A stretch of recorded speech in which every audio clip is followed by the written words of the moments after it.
A station covering all of the DMV. This is DC News now at 4. Here's a look at today's top stories all across the DMV. D.C. Mayor Muriel Bowser names a new police chief in the district as violent crime continues to climb. We're live with all the details on this historic nomination. And the wild back, and it is noticeable across the entire DMV. The question, how long does it stick around? We'll have that answer here in just a bit. Thanks, Damon. And the biggest names in America for the MLS All-Star Game with minimal parking. What's the cheapest way to get to and from the festivities? We're helping you stretch your dollar this afternoon.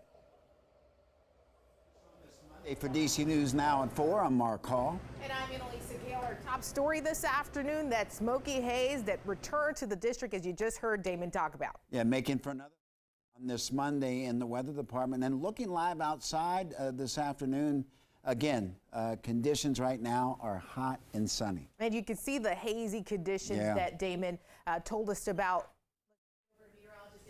Right now for another look at the forecast. Yeah, guys, that's what I was saying earlier today. If it's not one, another. We dealt with a lot of rain and storm activity over the weekend. Well, that kept the air clear, but now that those have moved on, the rain and the storms, for the most part, well, that opened the door for some of this wildfire smoke and haze to return. And it's all across the DMV. It's noticeable out there, but we're not the only ones here. Most of the mid-Atlantic up into the Northeast seeing this plume of wildfire smoke that is lowering that visibility a little bit, and it is having an impact on those in sensitive groups. Again, those with breathing problems, the elderly, children, going to notice that lack of air quality out there today. Now, technically, we don't have an air quality alert officially in effect. That is issued by the states, by the municipalities out there. But all in all here, we still have that lowered air quality that is noticeable. If you're going to be out and about for a lengthy period of time, just be aware you're going to run into that unhealthy level of air quality. And unfortunately, this haze is going to linger as we go throughout most of the evening. The hot temperatures we had yet again today did not help with that as it reached into the upper 80s and low 90s. So as we cool off, we could see that haze lightening up just a little bit. But the big thing that would help out a lot more, ironically enough, is the return of showers and storms. And we're seeing some of those storms firing back up toward western Maryland, out into parts of West Virginia as well, with a cold front beginning to sweep in to the DMV as we head into the night tonight. So does that mean the haze will finally clear out for good tonight? And does that also mean we should expect some storms back in the forecast tomorrow? We'll have a full check of that forecast coming up in just a bit. All right, Damon, thank you. And developing now, D.C. is one step closer to selecting its next police chief. Mayor Muriel Bowser today nominating Pamela Smith to be the district's first ever black woman to permanently serve in that role. And our political and government reporter Leonard N. Fleming was there today when the mayor made the announcement and spoke about the nominee. And Leonard, now, despite the excitement around the announcement, Smith has a difficult job ahead with rising crime. Plus, her nomination still has to be approved by City Council. What is she saying tonight? Mark and Annalisa, yes, she has a very difficult job, and as you pointed out, it has to be approved by council. This is a city that is dealing with serious levels of violent crime not seen in years. But Acting Chief Pamela Smith says she's eager to take on the job and to help residents feel safe again. If confirmed by council, Pamela Smith would succeed Robert Conti, who retired last month to take a job with the FBI. Before the acting chief started her Metropolitan Police Department career in 2022 as the first chief equity officer, she spent 25 years with the U.S. Park Police and became its first ever black female chief in 2021. Smith takes on a job with many challenges, the most important being the sharp rise in crime with every major category except for burglary. Many people around the district say they don't feel safe. Here is Acting Chief Smith on her crime-fighting approach.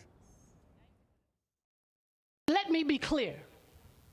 As a community, we must tackle the violent crime issues that we are experiencing in the district.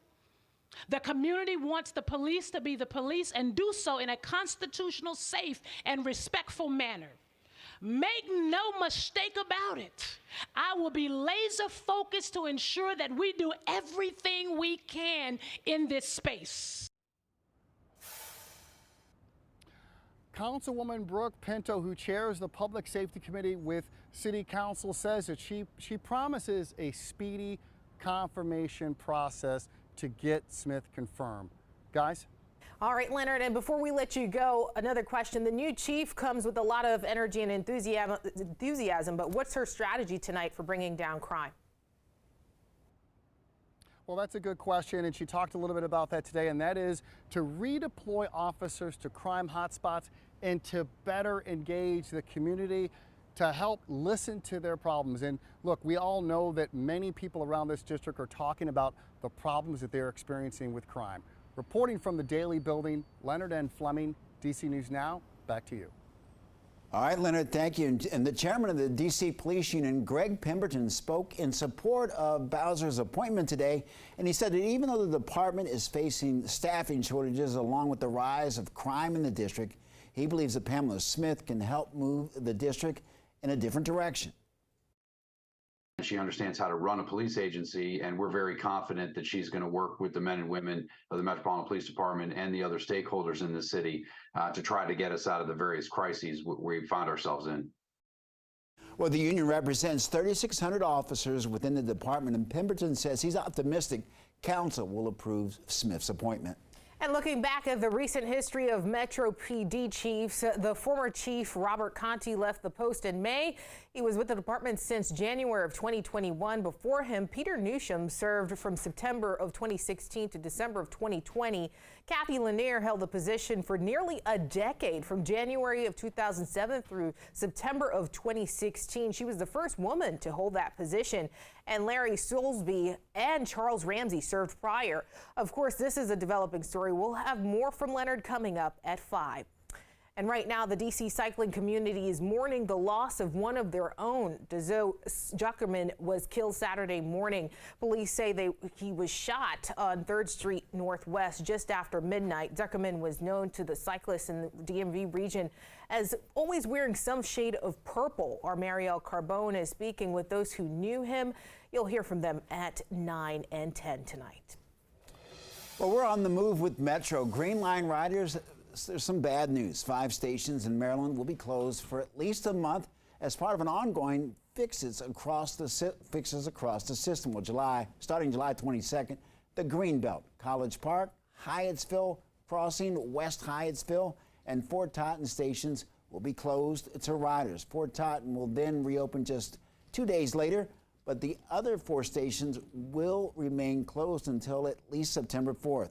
Metro is providing free shuttle service in place of the closures. But as one door closes, another is opening. Both the Vienna and Dunn-Loring stations on the Orange Line reopened to riders this morning. Both locations had been closed for service for more than a month and a half. This was also part of the agency's ongoing summer construction project. More than 25 miles of track was replaced on the Orange and Silver lines, with the Falls Church stations reopening earlier this month. In Fairfax County, taxes are due at the end of the month, and with some home valuations surging this year, homeowners are being hit with what equates to a 7% increase. Our Haley Milon covers Northern Virginia tonight. She tells us who is being impacted the most. The tax rate is actually down 2%, but home valuations are up 9%, leaving folks on a fixed income in a tough spot. I met a man named John Coslin in Fairfax who says that as the deadline approaches, he owes way more than he thought he would, and he's had to make some lifestyle changes. What you do is cut back on something else. You know, I've actually not taken a vacation this year. Coslin says that for the past 4 years, his tax bill in Fairfax County has gone up. This year, he owes $8 grand, hundreds more than he thought. On a fixed income, the increase makes all the difference. My pension, you know, it's not going up. Most of the people that are getting the bills are our seniors. We really are taxing them out of their homes. Springfield District Supervisor Pat Harity says this year's tax rate cut isn't enough, hurting people of all ages. Both ends of the spectrum. I think you see that with our seniors that are getting taxed out, and you see it with our young adults who can't afford to live here. Harity critiques county spending on affordable housing and on school administrative positions, both of which saw budgetary bumps this year with substantial support from other supervisors. Harity says it contributes to the county's population dwindling. John Reflo, a retired Air Force officer, notices the trend. I know a lot of my friends have left the area. There is some relief for seniors and people with disabilities, up to 100% relief if income isn't more than $60,000 a year. But if you don't qualify for relief, you're stuck between a rock and a hard place as July 28th approaches. Either borrow money or they leave, one of the two. That's all the choice they got. Right? On the lower end of the relief spectrum, you might be eligible if your income is up to $90,000 a year. I break that down for you over on DCNewsNow.com. In Fairfax County, I'm Haley Mylon, DC News Now.